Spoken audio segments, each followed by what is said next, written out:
warahmatullahi wabarakatuh. Alhamdulillahirabbil alamin, wassalatu wassalamu ala asrofil anbiya'i wal mursalin wa ala alihi wa sahbihi ajmain.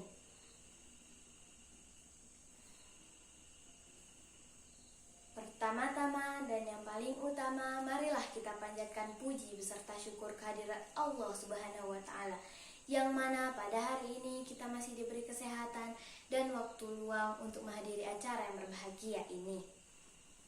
Yang saya hormati para dewan juri, tidak usah saya memperpanjang mukadimah, langsung saja saya memasuki judul pidato saya, yaitu berbakti kepada kedua orang tua. Allah berfirman dalam Al-Quran surah Al-Isra ayat 24. A'udzu billahi minasyaitonir rajim. Bismillahirrahmanirrahim. Waghfir lahuma janahad dhulli minar rahmah wa qur rabbirhamhuma kama rabbayani shaghira.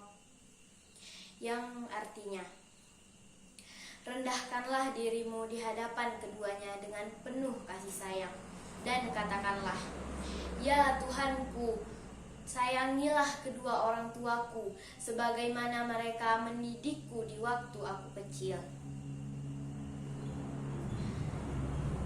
Orang tua kita adalah orang pertama yang mendidik kita. Orang tua kita telah mengajarkan kita untuk bertauhid, bahkan saat kita masih di dalam kandungan. Saat ibu kita akan sholat, ibu kita mengajak kita untuk sholat. Saat ibu kita mengaji, kita mendengarkan ayat-ayat Al-Quran yang dibacakannya. Setelah kita dilahirkan, ibu kita menyusui kita selama 2 tahun, sambil terus membacakan asma Allah dan salawat pada Nabi. Sementara ayah kita, walaupun tidak mengandung, melahirkan maupun menyusui, tapi ayah kita telah bekerja dengan penuh semangat untuk mencari rezeki untuk keluarga.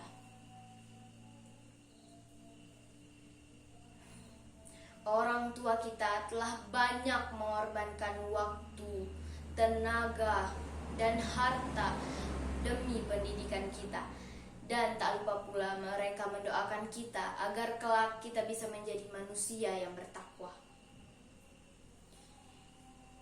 dan memiliki masa depan yang baik.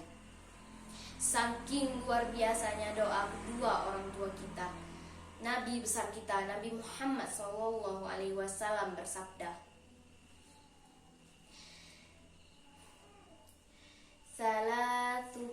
Salasu da'awatil mustajabatul la syakka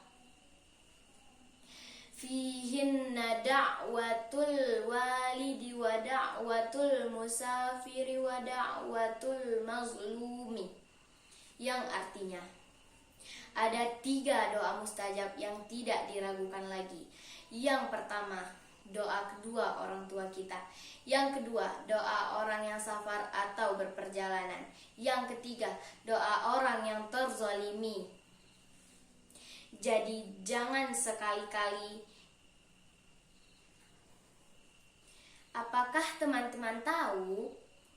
Pasti teman-teman sudah tahu siapa orang yang tidak terkenal di dunia tetapi terkenal di langit.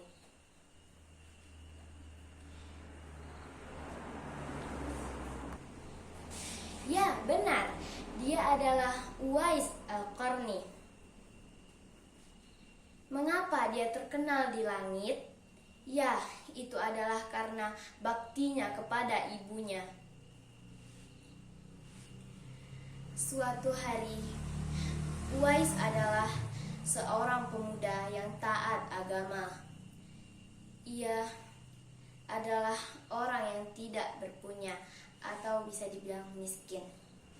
Dia tinggal bersama ibunya yang buta dan lumpuh.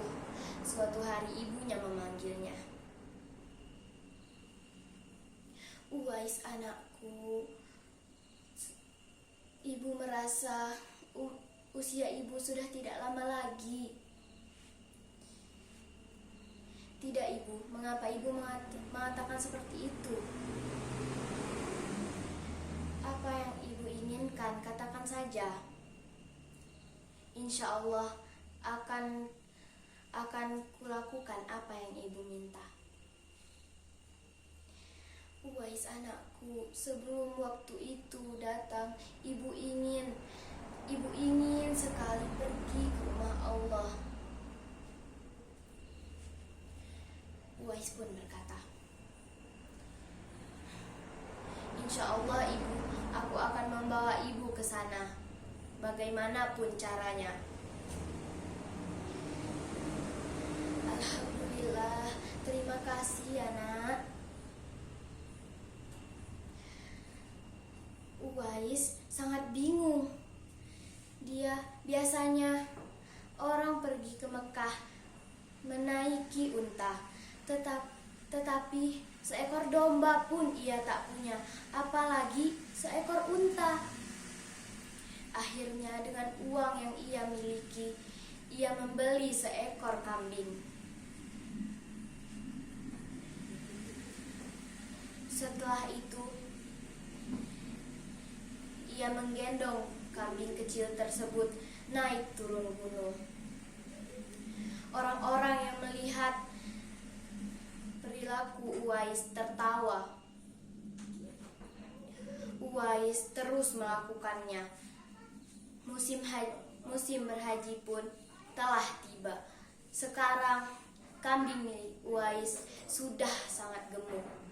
Bahkan beratnya sudah mencapai 10 kg atau lebih.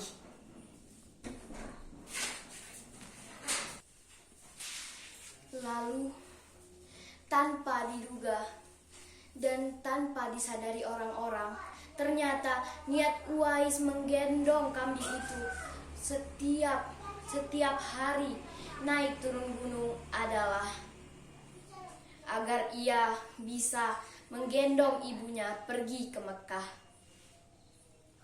Bahkan saat bertawaf pun ia masih menggendong ibunya. Saat itu ia berdoa. Setelah itu dia berdoa, ya Allah, ampunilah dosa ibuku dan ridhoilah ibuku untuk memasuki surgamu. Ibunya pun berkata, bagaimana dengan dosa-dosamu nak? Kata ibunya. Uwais pun berkata, cukuplah dengan keselamatan dan kesehatan ibu, juga ridho Allah pada ibu. Aku hanya membutuhkan ridho ibu dan ridho Allah untuk memasuki surganya. Setelah itu Uwais pun pulang bersama ibunya. Uwais kembali menggendong ibunya. Dan keajaiban terjadi saat Uwais meninggal dunia. Banyak sekali orang yang datang untuk mengurusi jenazah Uwais. Dan siapakah mereka? Ternyata mereka adalah malaikat utusan Allah untuk mengurusi jenazah Uwais. Sebegitu sayangnya Allah pada Uwais. Hanya karena baktinya pada ibunya, ia bisa terkenal di langit walaupun ia tidak terkenal di bumi. Jadi, kita harus terus berbakti kepada kedua orang tua. Bagaimana caranya? Salah satunya adalah mendengarkan perkataan kedua orang tua kita, jangan meninggalkan sholat dan terus mendoakannya. Karena itu adalah kesempatan terbesar kita untuk memasuki surga Allah. Sekian pidato singkat dari saya akhiri dengan pantun. Jalan-jalan ke kota Madura, tidak lupa membeli makanan khasnya. Barang siapa yang ingin masuk surga, maka harus berbakti kepada kedua orang tua. Wabillahi taufiq wal hidayah. Assalamualaikum warahmatullahi wabarakatuh.